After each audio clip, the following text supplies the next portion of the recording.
What's up, everybody? It's your favorite, I wouldn't read it. It's favorite nerd, and today we are looking at the Hot Toys Grand Moff Tarkin. Newly released, we have a lot to talk about, so let's go ahead and get started looking at accessories.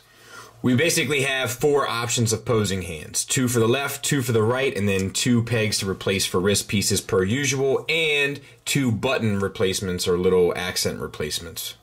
He comes with his 4 little pins or whatever they are. They're done well enough. You got the silver paint and black paint, and they go in his suit. I'm going to keep them out for the purposes of review, but then in the final thoughts they'll be in there. He comes with his chair, which is so funny to me. I'm not exactly sure why, but it is very funny to me. We have the little wheels down at the bottom. They don't roll, but they do spin. Like they rotate here where they peg in.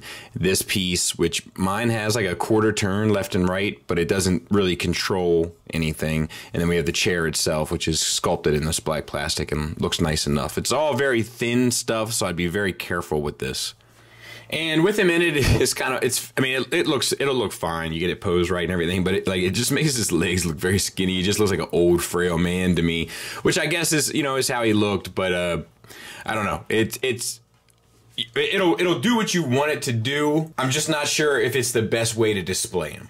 And then he comes with this sort of standard issue display base. I can't tell. It feels like there's a protective layer on this, but maybe it's just an unclean plastic thing. But Grand Moff Tarkin down there on the bottom, and then the very episode 4 kind of stylings that they did for the base.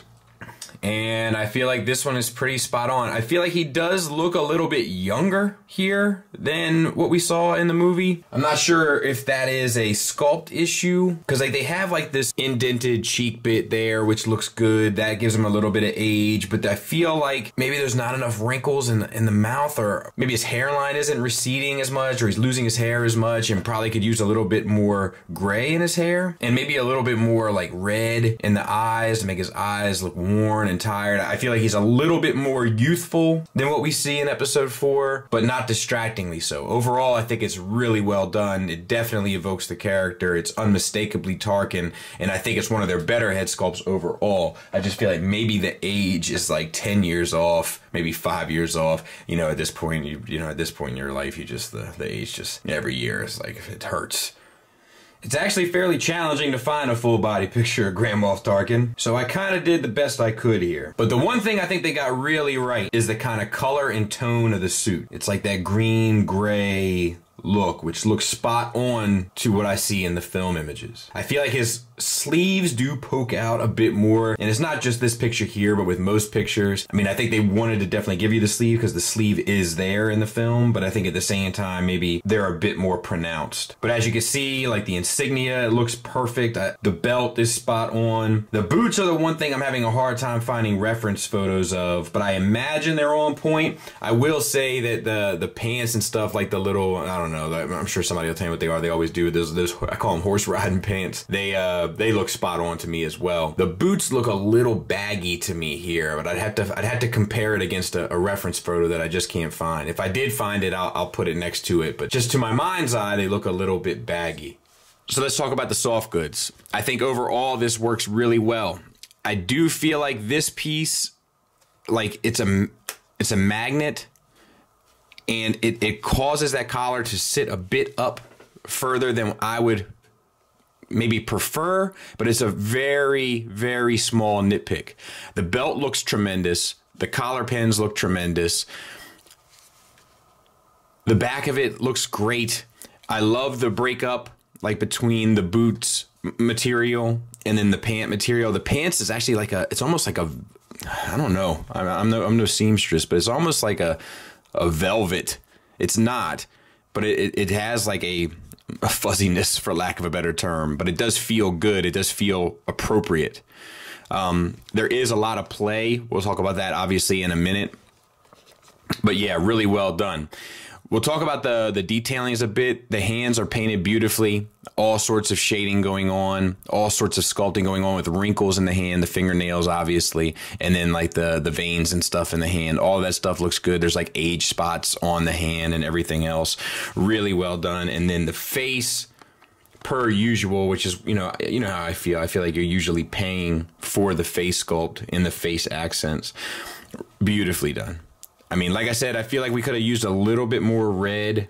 Like, I feel like right there, you can see a hint of it. But right there is where we could have used a little bit more of a heavy hand. But overall, I mean, same thing. Tons of shading. The eyebrows are sculpted. All the wrinkles in the skin look great. The lips paint, the eyes, the kind of irritation around the eyes, like in the eyeball itself, looks tremendous. The hair has like a metallic sheen to it.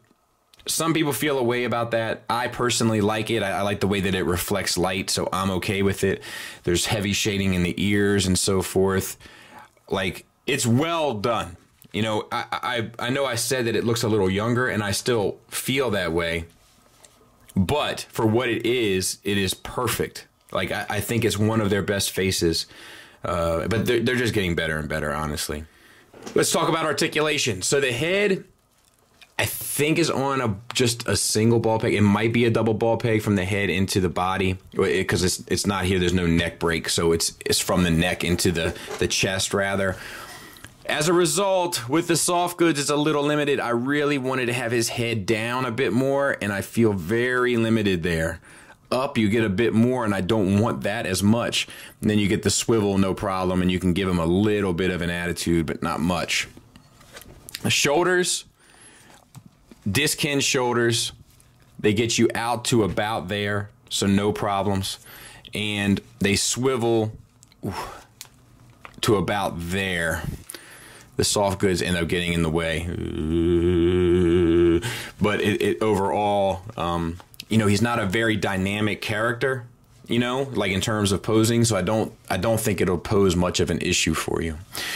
There is a significant, actually, butterfly joint, and I'm not sure how they did it other than a ball peg going into the chest and this just cut out. But you can get his arms fairly far forward and back, so that's really well done. Bicep swivel is there. It's a double jointed elbow, which is what I think they always should be. It's one of my complaints with some of the Hot Toys when they do single disc hinged elbows. And then we have the, and I'll show you this too. Like, look how far up they paint the arms and stuff, so you can, if you have poses that expose part of the arms, you get the same detailings, which is nice. You have a ball hinge wrist that swivels at both ends, so you can get in, out, up, down, etc., with no problem. And the hinge is here, spinning around, and you get to there. Works like a champ, no issues. All sorts of joints in this diaphragm. That's so he can sit down.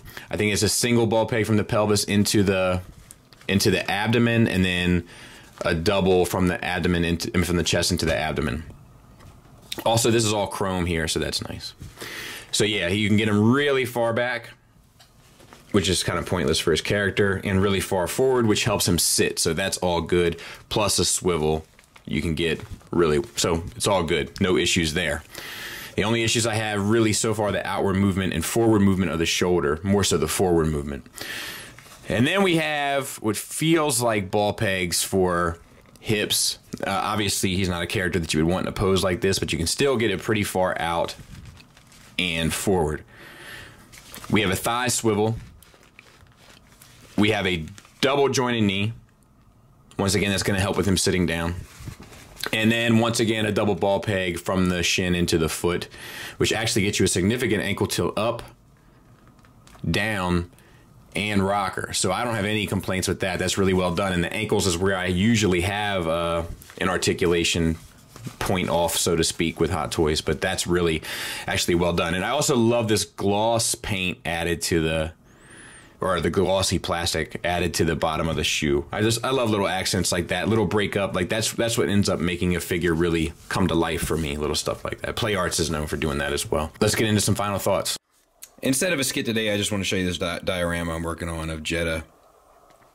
It's coming along nicely. I mean, it's got a lot left to go, but like I've kind of almost, I'm like probably 70% done this corner, and then I got a lot more over here left to finish off. But I'm really happy with how this is turning out, and it's got a lot of life. It's got a lot of life to it, so we'll keep you updated. I'll try to update it if I keep getting more Star Wars stuff. I'll try to update it with new footage. Shout out to Brink. Got me that little, let me try to get, there you go. Little backdrop you can just see behind the balcony there. My negatives on this is a pretty short list. I wish there was more shoulder articulation both forward and outward, honestly, but definitely more so forward. I feel like the boots are a little baggy, and I feel like the white sleeves underneath the military jacket is a little bit more pronounced than perhaps it should be. I also feel like he looks a little younger than he should, but that's definitely a smaller, more nitpicky complaint.